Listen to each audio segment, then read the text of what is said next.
Hello friend, स्वागत है आप सभी का आपके अपने चैनल SBN एजू जोन में। दोस्तों, आज हम स्टार्ट करने जा रहे हैं एक नया टॉपिक। इस टॉपिक का नाम है पाचन तंत्र यानी कि डाइजेस्टिव सिस्टम।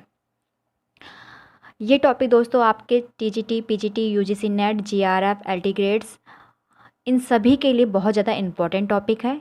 इसमें से आपको एक दो क्वेश्चन तो आपके पेपर में मिलने ही मिलने हैं। तो इस टॉपिक को मैं स्टार्ट करने से पहले अपने उन दोस्तों से बोलना चाहूँगी जो मेरे चैनल पर नए हैं। वीडियो को पूरा देखिए। अगर वीडियो को पसंद आती है तो वीडियो को लाइक, शेयर और चैनल को सब्सक्राइब करके बेल आइकन को प्रेस कर लीजिएगा, ताकि आने वाली जितनी भी वीडियो है उसका नोटिफिकेशन आप सभी को समय समय पर मिलते रहे। तो चलिए शुरू करते हैं हम आज का अपना इस टॉपिक को। सबसे पहले जो आपका पाचन तंत्र का फिगर है, इसको देखते हैं हम। दोस्तों, यहाँ पर जो है, जब हम भोजन को ग्रहण करते हैं तो भोजन का जो पाचन होता है स्टार्ट जो, वो हमारे मुंह से ही उसका जो है पाचन स्टार्ट हो जाता है। तो मुंह में सबसे पहली चीज़ जो है आपकी, वो क्या होता है, तीत होती है। तीत के बारे में हम आपको पढ़ा चुके हैं, जिसके थ्रू हम अपने भोजन को चबाते हैं। उसमें हमारा हेल्प जीभ करती है। तो यहाँ पर जो फिगर है उसको आप देखिए। पहले मुख गुहिका जिसे हम कहते हैं, फिर आपका यहाँ पर लाल ग्रंथि होती है, ग्रशिका जिसके थ्रू भोजन आपका इंटर होता है, यकृत, पितरस, अमाशय, अग्नाशय, क्षुद्रांत जिसे हम छोटी आंत कहते हैं, बृहदांत जिसे हम बड़ी आंत कहते हैं, मलाशय और गुदा। इन सब के बारे में एक एक के बारे में हम जो है अभी नीचे 1 बाय 1 पढ़ेंगे। ये हमारा पूरा जो है, ये सारी जितने भी आपको हमने फिगर के थ्रू आप मेंशन किए हुए नेम है, ये सभी मिलके आपका क्या बनाते हैं, पाचन तंत्र बनाते हैं। इन सब का ही जो है हमारे पाचन में बहुत बड़ा योगदान होता है। तो अब हम इसके बारे में एक एक करके नीचे पढ़ेंगे। सबसे पहले हम देखेंगे पाचन तंत्र है क्या चीज़। पाचन तंत्र भोजन का अवशोषण करता है, यानी कि पाचन तंत्र जो होता है वो भोजन को क्या करता है, अवशोषित करता है या जटिल पदार्थों को सरल रूप में परिवर्तित करने का कार्य करता है। यानी कि भोजन को जो सरल रूप में परिवर्तित करते हैं, ठीक है, और उसके थ्रू हमें जो रक्त जो होता है कोशिकाओं को लिए उपयोगी बनता है, मतलब क्योंकि हमें एनर्जी और ब्लड हमारा जो भोजन के थ्रू ही होता है। तो ये जो क्रिया होती है आपकी, यानी कि भौतिक और रासायनिक होने वाली जो क्रिया है, वो क्या कहलाता है, आपका पाचन कहलाता है। पाचन तंत्र जो है आपका 2 भाग होते हैं पाचन तंत्र के। पहला आपका होता है पाचन क्षेत्र जिसे हम आहार नाल कहते हैं, यानी कि इंग्लिश में एलिमेंट्री कैनाल कहते हैं। दूसरा आपका है पाचन ग्रंथि। पाचन ग्रंथि भी इसी में आपका होता है, क्योंकि ये ग्रंथियाँ जो होती हैं, इनसे निकलने वाले जो एंजाइम्स होते हैं, वो बीच बीच में हमारे भोजन को, मतलब जब हम भोजन करते हैं तो सिक्रीट होती रहती है, और वो बहुत ज़्यादा हमारे भोजन को पचाने में हेल्पफुल होती हैं। इनमें कौन कौन से आपके ग्रंथियाँ हैं। पहला आपका लार ग्रंथि, जठर ग्रंथि, पित्ताशय, अग्नाशय और अग्नि ग्रंथि, आंत ग्रंथि। इसमें आपका ये आता है, जो लाल ग्रंथि है आपकी, वो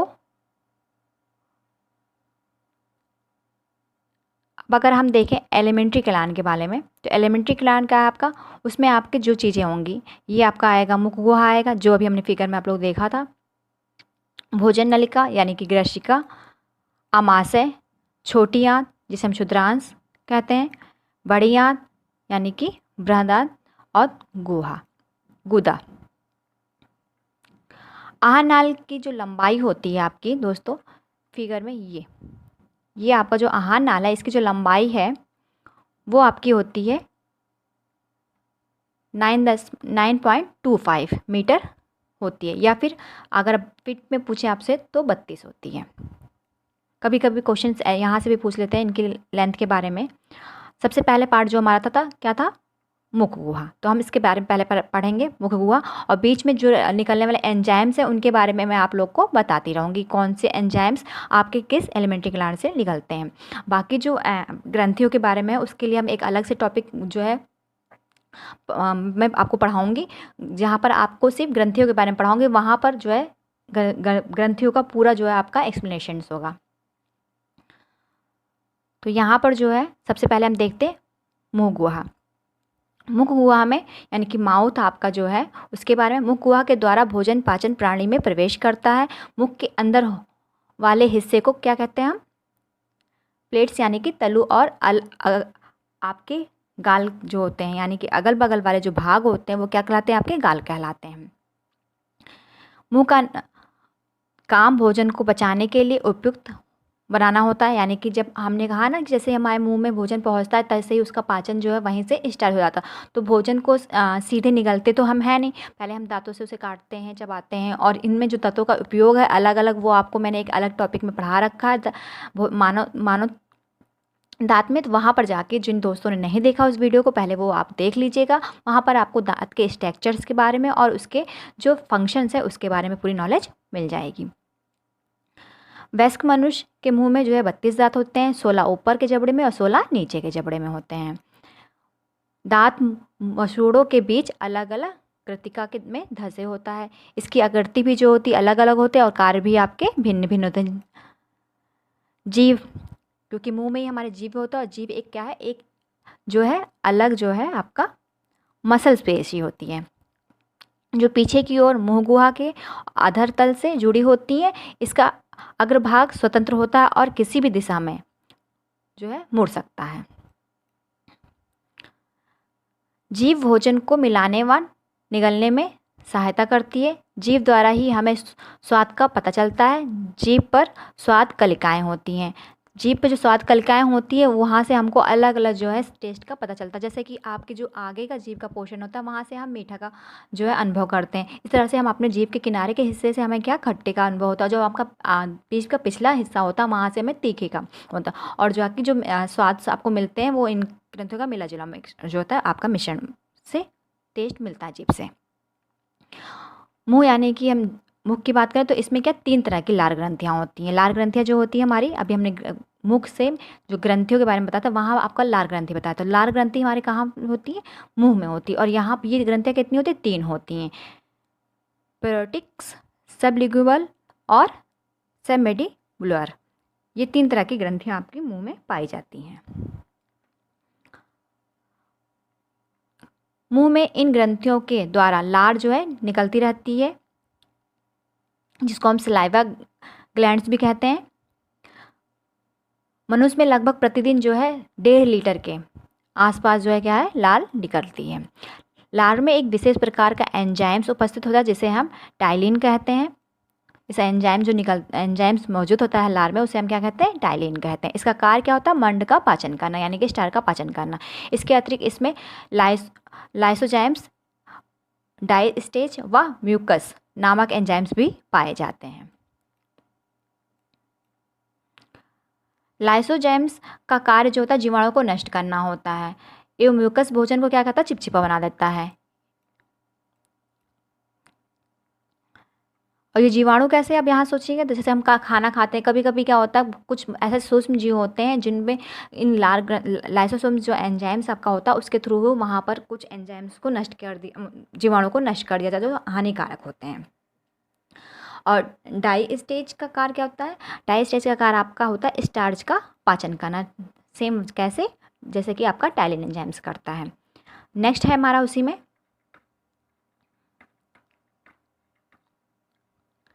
ग्रशिका। अब हम ग्रशिका मुंह के बारे में हम पढ़ चुके हैं, अब हम आहार जो आपकी ग्रशिका है यानी कि आहार नली है उसके बारे में पढ़ेंगे। आहार नली क्या है, आपका निगला हुआ भोजन ग्रसन नली अथवा ग्रशिका में जाता है। जो हम मुंह से अपने भोजन को जब चबाते हैं तो चबाने के बाद जो वो हम उसको निगलते हैं तो वो भोजन कहाँ पहुँचता है, हमारे ग्रसन नली में पहुँचता है यानी कि ग्रशिका में पहुँचता है। इसकी लंबाई जो होती है आपकी क्या होती है, 25 से 27 सेंटीमीटर के आसपास होती है। यह मोटी पेशी व संकुचनशील होती है। ग्रास नली में भोजन का पाचन नहीं होता है, यहाँ पर भोजन का किसी प्रकार का भी कोई पाचन नहीं होता। और जब ग्रास नली में जो है आपका ग्रास नली के द्वारा भोजन कहाँ पहुँचता है, अमाशय में पहुँचता है।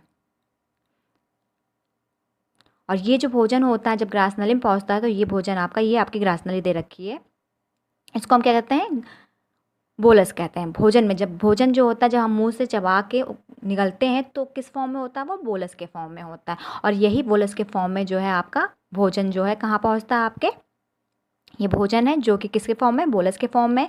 और ये ग्रसिका के थ्रू होते हुए आपके कहाँ पहुँच जाता है, अमाशय में पहुँच जाता है।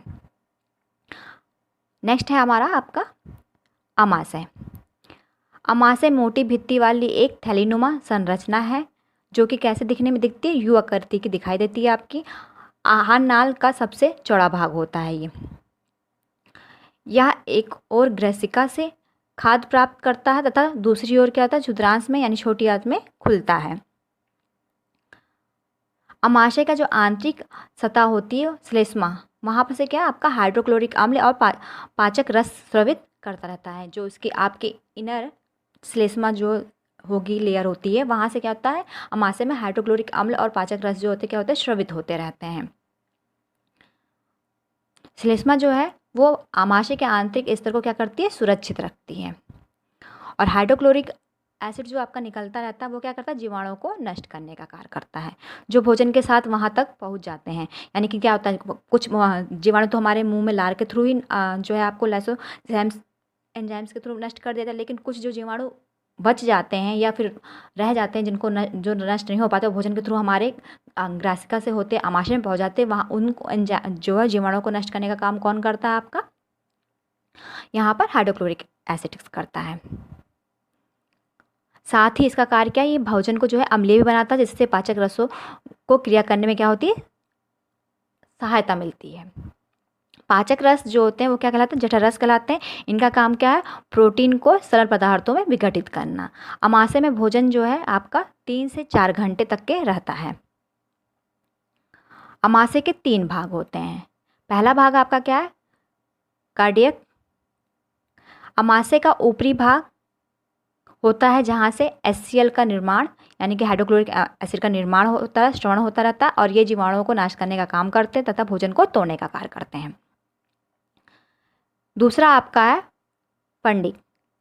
इसकी आंतरिक संरचना क्या होती है, कांटानुमा होती है, जिसे सूजी कहते हैं। ये भोजन को रोक कर रखता है, यानी कि जैसे अब भोजन अब हम जब करते हैं तो सीधे अमाशय में जब जाएगा तो वहाँ पर भोजन को पचने में 3 से 4 घंटे हमने बताया वहाँ पर भोजन रहता है। तो 3 से 4 घंटे भोजन को वहाँ क्या करता है, वो रोक के रखता है। यानी कि क्योंकि दूसरे साइड आपका क्या है, हमने कहा जब भोजन को निगलने का जो ग्रहणी होती है वहाँ से अमाशय पहुँचता है, और अमाशय से जो है कहाँ पहुँच जाता है आपका, क्षुद्रांश यानी छोटी आंत पहुँचता। तो डायरेक्ट वहाँ पर अगर वहाँ पर कोई रुकावट नहीं होगी रोकने के लिए उसको, तो डायरेक्ट वो खाना जो है क्या पहुँच जाएगा, आपका क्षुद्रांश यानी छोटी आंत में पहुँच जाएगा। इसलिए भोजन को रोकने का जो काम करता है कौन करता है, आपका फंडिक करता है, जिसे हम सूजी भी कहते हैं। ठीक है, नेक्स्ट है इसी में आपका पाइलोरिक।